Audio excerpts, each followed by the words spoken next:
Leçon 16, le moment fléchissant. Résumé de la leçon. Alors, l'effet de la flexion d'une poutre. Si on plie une poutre, on va avoir l'apparition d'une contrainte unitaire de flexion importante dans les parties du haut et du bas de la poutre et il n'y aura aucune contrainte sur l'axe neutre. Qu'est-ce qui cause la flexion d'une poutre? On va voir que c'est le moment fléchissant. Lorsqu'il est élevé en un point, alors la poutre sera fléchie avec un petit rayon de courbure à ce point-là. Et c'est ça qui va causer notre contrainte unitaire de flexion élevée. Et à une position x donnée pour le calcul du moment fléchissant, le moment fléchissant M causé par une force F appliquée à une distance D de cette position est tout simplement le produit de la force avec la distance. Les objectifs de la leçon. Premièrement, comprendre comment la déformation d'une poutre cause l'apparition d'une contrainte unitaire de flexion. Et on devra situer les contraintes de tension et compression sur la section d'une poutre. Donc la section, c'est la tranche d'une poutre. 2. Calculer un moment fléchissant dans une situation simple et expliquer le lien entre le moment fléchissant et la contrainte unitaire de flexion. Et finalement, interpréter un diagramme du moment fléchissant. Donc on devra identifier la section dangereuse, déterminer les régions où la poutre est bombée ou creusée.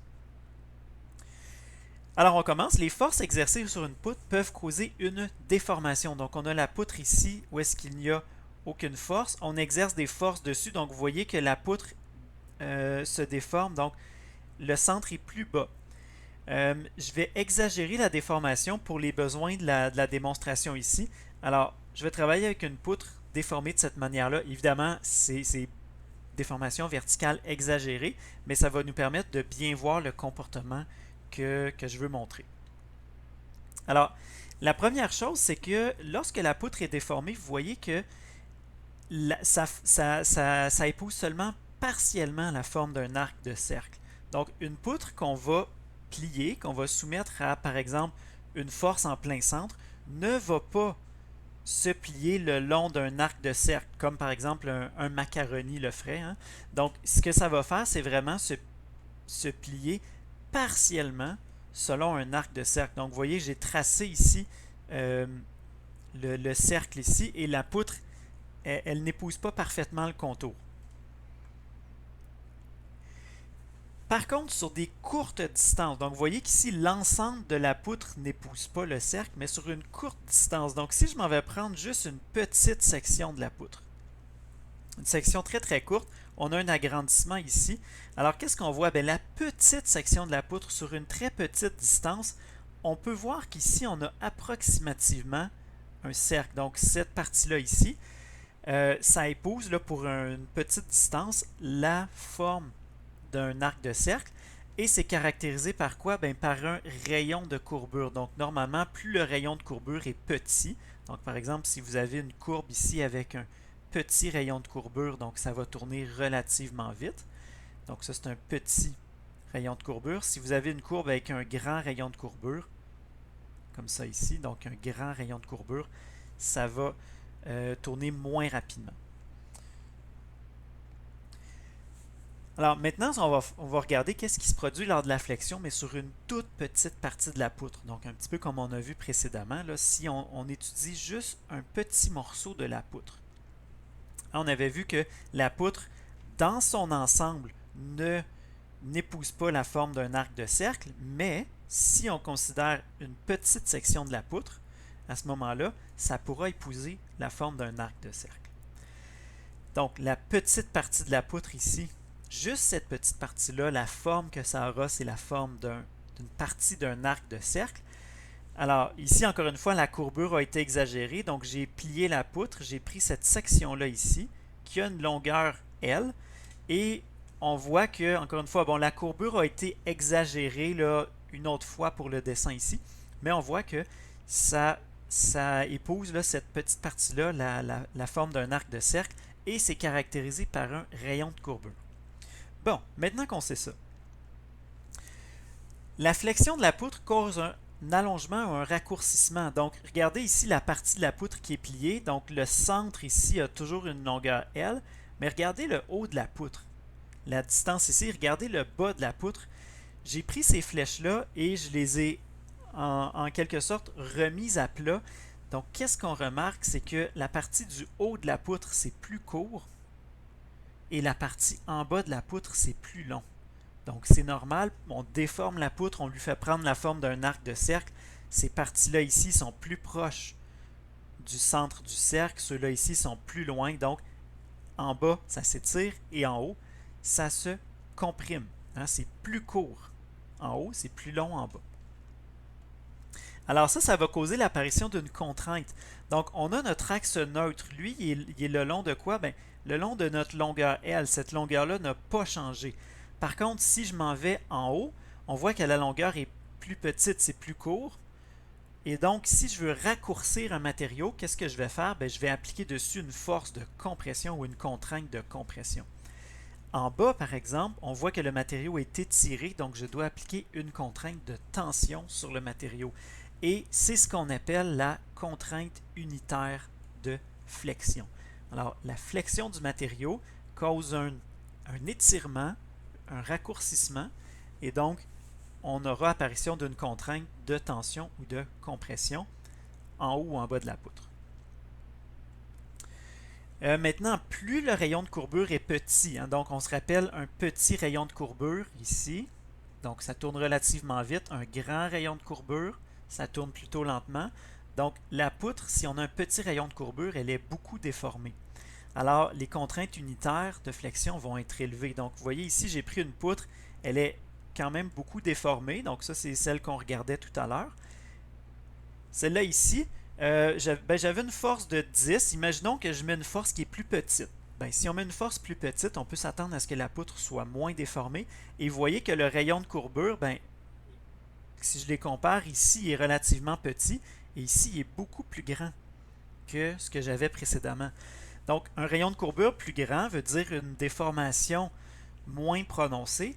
Et donc, qui dit déformation moins prononcée, ben, j'ai besoin d'une tension plus petite. Vous voyez, la tension ici est plus petite que ce que j'avais là. Et la compression est plus petite que ce que j'avais là. C'est normal parce que les parties du haut et du bas sont moins déformées. Donc, plus le rayon de courbure est petit, plus c'est plié serré, plus on va avoir de tension ou de compression. Et enfin, les contraintes se concentrent en haut et en bas. Donc, nous, ce qu'on a regardé, c'est celle-là ici, en haut, en bas. On avait l'axe neutre. Ben, en chemin vers l'axe neutre, donc si je pars par exemple d'en haut, je m'en vais ici un petit peu plus près de l'axe neutre, la compression va être un peu plus petite. Je me déplace encore vers le centre, encore un peu plus petite, rendu à l'axe neutre, il n'y a plus aucune force. Aucune force ici. Et donc, on continue à s'éloigner. Donc, oups, on commence à avoir un peu de tension, de plus en plus de tension, et ici, on est au maximum de tension. Ce qu'on a regardé, c'est une flexion dite positive. Bon, pour vous donner un petit truc pour vous en rappeler, flexion positive, tiens, voilà. Donc, petit bonhomme content, ça fait un sourire, flexion positive. J'ai ça dans quelle situation? Ben, vous supportez une poutre en deux extrémités, vous appliquez une force vers le bas dans le milieu. Donc ça, c'est ce qu'on vient de voir. On peut aussi avoir de la flexion dite négative. Donc ça ici, ça fait une courbe vers le bas. Et là, remarquez que dans ce cas-là, en haut de la poutre, j'ai de la tension et en bas, j'ai de la compression. Hein, donc ce qu'on a, c'est qu'on a appuyé la poutre au milieu. On a appliqué deux forces vers le bas de chaque côté. Donc c'est la partie du haut ici qui est étirée. Alors c'est elle qui devrait être en tension et c'est la partie du bas qui est raccourcie qui devra être en compression. Évidemment, toujours au milieu, un axe neutre. Maintenant, peu importe la forme de la section, les contraintes se concentrent en haut et en bas. Donc c'est là les endroits les plus étirés, les plus comprimés, et l'axe neutre toujours sans contrainte. Donc j'ai une échelle de couleurs ici, la contrainte de plus en plus élevée à mesure qu'on monte vers les couleurs foncées. Et vous voyez que le long de l'axe neutre, c'est vraiment là qu'on a la contrainte la plus faible. En fait, elle vaut 0. La contrainte est nulle sur l'axe neutre. Et plus on s'éloigne, par exemple la poutre ici, plus on s'éloigne, vous voyez que c'est vraiment dans les extrémités que j'ai les contraintes les plus élevées. Et c'est vrai pour toutes les formes de section de poutre, que ce soit une poutre en I, en H, une poutre circulaire ou une poutre en forme de tuyau ici. Donc on voit qu'on a toujours plus de contraintes vers les extrémités. Deux autres petites différences ici. Donc ça, c'est des poutres qui ne sont pas symétriques par rapport à l'axe neutre. L'axe neutre ne passe pas nécessairement au centre de la poutre, mais passe par ce qu'on va appeler un centre de gravité, là. Donc, qu'est-ce qu'il faut comprendre de ça, c'est que vous voyez que dans ce genre de poutre-là, ben, par rapport à l'axe neutre, je vais beaucoup plus loin de ce côté-là. Donc, j'ai plus de contraintes à l'extrémité ici de la poutre que j'en aurais ici. C'est la même chose pour cette poutre-là. Donc, l'axe neutre ne passe pas exactement au centre de la poutre. Alors, si je m'éloigne de l'axe neutre, j'ai plus de contraintes. Ici, on s'éloigne moins. Vous voyez que la contrainte est moins prononcée. Donc, notre objectif 1 est fait, comprendre comment la déformation d'une poutre cause l'apparition d'une contrainte unitaire de flexion et situer les contraintes en tension-compression sur la section d'une poutre. Alors, le lien entre tout ça, ben, on a la déformation d'une poutre. Alors, vous déformez une poutre, qu'est-ce que ça va créer? Ben, la poutre, localement, si je prends une petite portion de la poutre, ça va épouser la forme d'un arc de cercle. Donc, si j'ai un arc de cercle, je vais avoir un raccourcissement ou allongement selon la direction dans laquelle je tourne en haut et en bas de la poutre. Et si j'ai un raccourcissement et allongement, ça veut dire que ben, pour raccourcir ou allonger, il faut exercer une force, il faut exercer une compression, une tension. Et donc, on a apparition d'une contrainte unitaire de flexion. Donc, ça, c'est notre contrainte. Donc, petit exemple ici, exercice, la poutre est soumise aux forces indiquées ci-dessous. La section est profilée en I. Indiquez à quel endroit de la section de la poutre on retrouve la plus grande contrainte de tension. Alors, cette poutre-là ici, on peut visualiser quelle forme elle va prendre. Donc, on voit qu'on a deux forces vers le bas aux extrémités, une force vers le haut. C'est le genre de choses, sans faire de calcul, je peux quand même visualiser à peu près, là. C'est pas exact, mais je peux voir que j'ai une flexion dite négative. Hein? Donc, la poutre va être ici de forme bombée. Donc, en tension, c'est la partie qui est allongée sur la poutre. Donc, la partie qui est allongée sur la poutre, ici, ça va être toute la partie du haut de la poutre. Donc, ça, c'est en tension. Et j'ai toujours l'axe neutre. Donc, l'axe neutre, lui, va passer au milieu ici. Donc, si je l'identifie sur la section, ben, la partie où j'ai le plus de tension, c'est en haut, ici. Donc, le plus loin possible de l'axe neutre. Donc, ça, c'est tension. Tension la plus élevée. Vous pouvez aussi compléter, hein, ben, en compression, c'est en bas ici que je vais avoir la compression la plus élevée. Et évidemment, toujours au centre, ben, c'est l'axe neutre.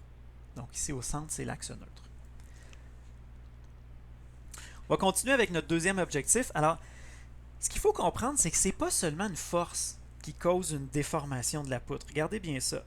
Je vous montre des contre-exemples ici, parce que il faut considérer la combinaison des forces et de leur position.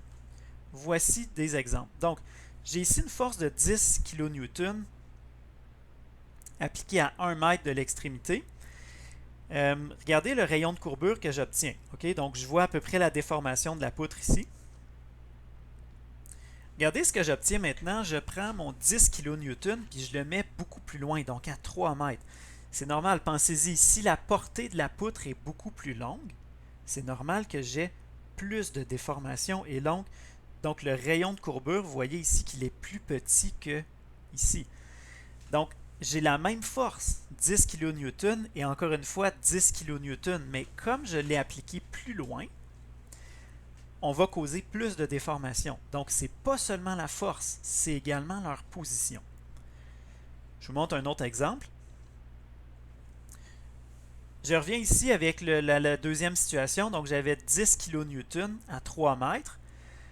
Qu'est-ce que je fais si je garde la même poutre, mais je change la force? 3 mètres ici. On va laisser 3 mètres. pour que ce soit comparable entre eux, là. Donc, j'ai gardé la même poutre, mais au lieu du 10 kN, j'ai mis 2 kN seulement. Ben, qu'est-ce qu'on a? Vous voyez que j'ai la même poutre, mais en mettant moins de force, c'est normal que la poutre se déforme moins. C'est tout à fait normal. Donc, j'avais un petit rayon de courbure, la poutre était beaucoup déformée. Je me ramasse avec un grand rayon de courbure, donc j'ai une petite déformation de la poutre. Alors, c'est vraiment la combinaison des forces. Donc ici, on voit que on change la force, on change la déformation. La diapo d'avant, on change les positions, on change la déformation. C'est la combinaison des deux qui cause une déformation. Donc, c'est pas juste une force, c'est pas juste où vous la mettez, c'est où on met quelle force. Et ce qui m'amène à vous parler du moment fléchissant. Donc, le moment fléchissant, ça va justement chercher cette notion-là de force et de position. Donc, il dépend de la force exercée, mais aussi de sa position. Et ici, donc, dans l'exemple ici, on va mesurer la position par rapport au centre, donc par rapport au point qui est là. Donc, regardez bien ce qu'on a ici. On a ici un moment fléchissant élevé. Alors, causé par quoi? Bien, une grande force et une grande portée de la poutre. Donc, si on a une force qui est plutôt grande, une portée qui est plutôt grande, alors ce sera un moment fléchissant élevé. Et par opposition, donc un moment fléchissant qui est faible, ben, qu'est-ce qu'on peut avoir? Ben, ici, j'ai une force qui est aussi grande que ce que j'avais là, mais par rapport au centre, ben, vous voyez qu'on a moins de distance. Ou encore, je peux garder une distance grande, mais réduire la force. Donc ça va faire en sorte de réduire le moment fléchissant. Donc, on va voir comment le calculer. Avant de passer au calcul, là, vous voyez que le rayon de courbure dépend du moment fléchissant. Donc, un moment fléchissant qui est élevé, pardon, si le moment fléchissant est élevé, donc le rayon de courbure ici va diminuer. Et si le moment fléchissant est faible, ce qu'on va avoir, c'est que le rayon de courbure va augmenter. Et donc, on se rappelle que le rayon de courbure et les contraintes, tout ça est lié. Donc, plus votre rayon de courbure est petit, par exemple ici, plus la poutre est pliée, plus vos contraintes vont être grandes. Alors, le calcul du moment fléchissant, on commence dans la situation où on a une seule force. Donc, le moment fléchissant, il varie avec la position X le long de la poutre. Alors, soit F, une force située à gauche de la position X. Donc, l'endroit, je veux calculer le moment fléchissant. Comme j'ai dit, il dépend de la position. Donc, je veux le calculer à la position indiquée par l'étoile ici. Donc, ici, je calcule le moment fléchissant en ce point-là. Donc, F, une force située à gauche de la position X, et D, la distance entre la force. Donc, vous voyez que c'est cette distance-là ici, et non pas la mesure de X que je prends. C'est vraiment la distance entre la force et la position. Donc, le calcul est quand même simple. Le calcul du moment fléchissant à la position X vaut tout simplement F fois D. Alors, vous voyez que ben, plus la force est grande, plus le moment fléchissant va être grand. Plus la distance est grande, plus le moment fléchissant va être grand. Donc, ça revient à ce qu'on avait tout à l'heure, la poutre avec une grande force et une grande portée va être la plus déformée. Le signe est le même que celui de la force. Donc, la force, évidemment, si elle est vers le haut, c'est positif. Si la force est vers le bas, c'est négatif. Et enfin, les unités du moment fléchissant, ben, la force, c'est des kilonewtons. La distance, c'est des mètres. Donc, on a des kilonewtons fois des mètres. Exemple, calculer le moment fléchissant aux positions suivantes. Premièrement, en x égale 1 mètre. Donc, je me place ici en x égale 1 mètre. Donc, A, le moment fléchissant M, égale la force. Donc, c'est une force de 5 kN avec un signe négatif puisqu'elle est orientée vers le bas, fois 1 mètre. On a donc moins 5 kN fois mètre. En B, en x égale 2 mètres. Donc, on se place ici. En x égale 2 mètres. Le moment fléchissant, c'est toujours la force à gauche. Hein, donc, c'est moins 5 fois 2 mètres. On est à moins 10 kN fois mètre. Donc, une chose qu'on voit ici, c'est que le moment fléchissant dépend de la position. De la position X. Donc, je n'ai pas la même valeur selon l'endroit où je me place. Même si je n'ai pas changé la force.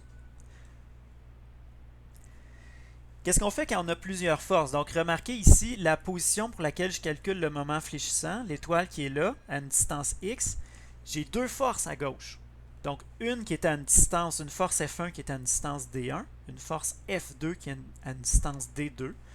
Bien, tout ce que je fais, c'est que j'additionne ici, donc force 1 fois distance 1 plus force 2 fois distance 2. Donc, c'est toujours les forces, seulement les forces à gauche qui sont considérées. Vous voyez ici, il y a une force à droite, là. On ne s'en occupe pas dans le calcul du moment fléchissant. Donc, on va aller calculer le moment fléchissant à x égale 3,5 mètres. Ça, c'est ici.